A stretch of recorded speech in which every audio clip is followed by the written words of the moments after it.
자, 여러분, 혹시 눈먼 사람이 절름발이의 걸음걸이를 보고 큰 소리로 비웃는다는 그런 황당한 이야기 들어보셨습니까? 정말 기가 막힌 코미디죠? 그런데 바로 오늘 우리가 목격하고 있는 이 축구판의 현실이 바로 그 이야기와 똑같습니다. 자, 오늘의 증거자료, 중국의 포털 사이트 소후닷컴의 기사입니다.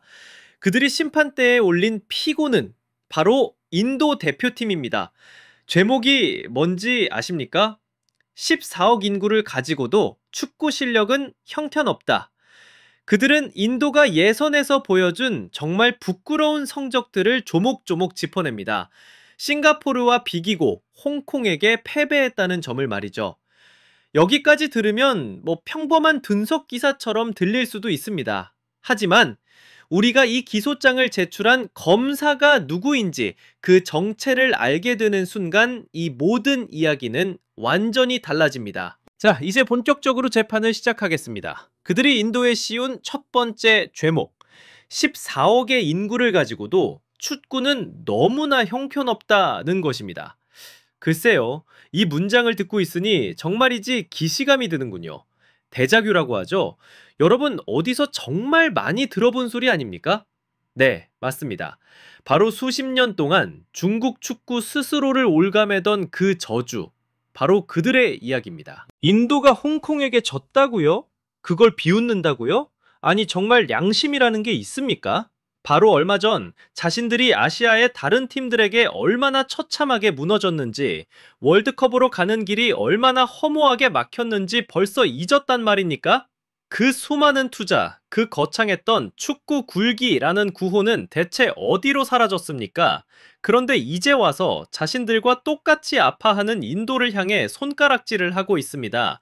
이게 말이 된다고 생각하십니까? 그리고 가장 기가 막힌 부분은 이겁니다. 인구가 많다고 해서 축구가 강한 건 아니다. 이 말을 지금 중국이 하고 있습니다. 여러분, 이게 믿어지십니까? 이건 지난 20년, 아니 30년 동안 자신들의 실패를 가리기 위해 써먹던 그들만의 전매 특허, 그들만의 방패막이 아니었습니까? 수십 년간 당패로 쓰던 그 말을 이제는 칼로 바꿔서 자기랑 똑같은 처지의 인도를 향해 휘두르고 있는 겁니다. 이게 대체 무슨 비겁하고 치졸한 행태입니까? 여러분, 이제 진실이 보이십니까? 그들은 지금 인도를 분석하고 비판하고 있는 게 아닙니다. 그들은 거울 앞에 서 있습니다. 아주 크고 선명한 거울 앞에 서서 그 안에 비친 자기 자신의 초라하고 실패한 모습을 향해 스스로가 돌을 던지고 저주를 퍼붓고 있는 겁니다. 이것은 분석이 아닙니다. 비평도 아닙니다. 이것은 자기 자신을 부정하고 싶은 한심한 몸부림일 뿐입니다. 이것이야말로 자기 객관화의 완벽하고 처참한 실패입니다. 자, 그렇게 실컷 비웃고 조롱한 뒤에 그들은 조언이라는 걸 내놓습니다. 아주 그럴듯하게 포장해서 말이죠. 그 조언의 내용이 뭐냐? 일본의 발전 모델을 배워야 한다. 유소년 육성을 강화해야 한다는 겁니다. 네, 맞는 말입니다. 누가 이걸 틀렸다고 하겠습니까? 축구에 대해 조금이라도 아는 사람이라면 누구나 할 수 있는 지극히 교과서적인 이야기입니다. 하지만 여러분, 이 사건의 진짜 문제, 이 코미디의 핵심, 이 뻔뻔함의 극치는 바로 그 말을 누가 하고 있느냐는 겁니다. 이 말을 지난 수십 년 동안 일본을 배우자는 구호를 앵무새처럼 외치기만 했을 뿐 실질적으로는 그 어떤 것도 바꾸지 못한 바로 그들, 중국 축구가 하고 있다는 사실입니다. 이게 대체 무슨 상황입니까? 10년 전에도 20년 전에도 그들은 똑같은 말을 했습니다. 실패할 때마다 일본을 배워야 한다는 말로 책임을 회피하고 시간을 벌었습니다. 그 결과가 무엇입니까? 무엇이 바뀌었습니까? 그들의 리그는 썩어 문드러졌고 대표팀의 경쟁력은 끝없이 추락했습니다. 일본 축구의 철학, 시스템, 그 끈기와 인내심을 배운 것이 아니라 그저 껍데기 구호만 베껴온 겁니다. 속은 텅 비어 있으면서 겉만 번지르르한 말로 남을 가르치려 하고 있습니다. 이것은 마치 임종 직전의 의사가 숨을 헐떡이면서 옆에 있는 감기 환자에게 건강 비법을 설파하려는 것과 똑같습니다. 아니, 자기 자신의 목숨 하나 구하지 못하는 의사의 처방전을 대체 누가 신뢰할 수 있단 말입니까? 남을 가르치기 전에 자기 자신의 위중한 상태부터 돌아보는 것이 최소한의 예의고 최소한의 양심 아닙니까? 이건 조언이 아닙니다. 자신들도 빠져있는 똑같은 실패의 늪 속에서 어떻게든 우월감을 느껴보려는 처절하고 한심한 달버둥일 뿐입니다. 정말이지 가관입니다. 자, 그렇다면 마지막 질문. 이 모든 코미디의 가장 핵심적인 질문이 남습니다. 왜? 대체 왜 그들은 이런 무의미한 짓을 하고 있는 걸까요? 그 해답은 여러분, 푸른 잔디 위에 있지 않습니다. 그라운드 위에는 없습니다. 그것은 바로 처절하게 무너진 패배자의 심리 속에 있습니다. 이것이 바로 전형적인 꼴찌의 위안입니다. 자기보다 더 못한 상대를 찾아서 그 상대를 손가락질하고 깎아내리면서 그래도 우리는 최악은 아니야 라고 스스로를 위로하려는 아주 값싼 정신승리일 뿐입니다.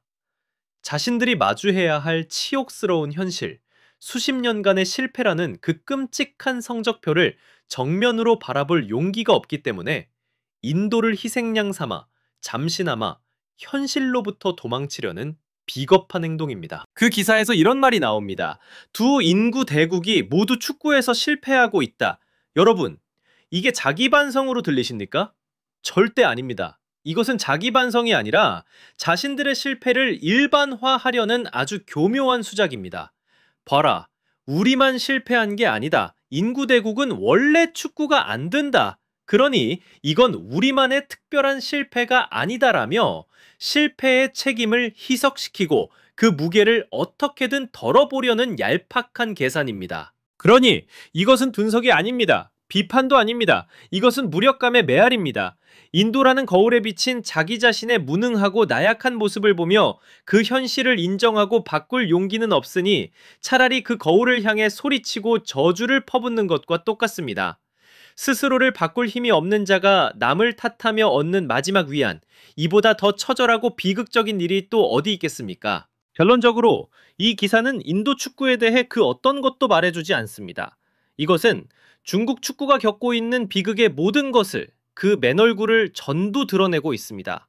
그것은 바로 헛된 환상의 비극이자 자기 객관화라는 규율이 처참하게 무너진 비극이며 마침내 거울 앞에 선 자기 자신을 마주할 용기조차 없는 그 두려움의 비극입니다. 그들은 상대를 비판하는 것이 아닙니다. 자신들의 실패를 그대로 비추는 거울을 향해 절규하고 있는 겁니다.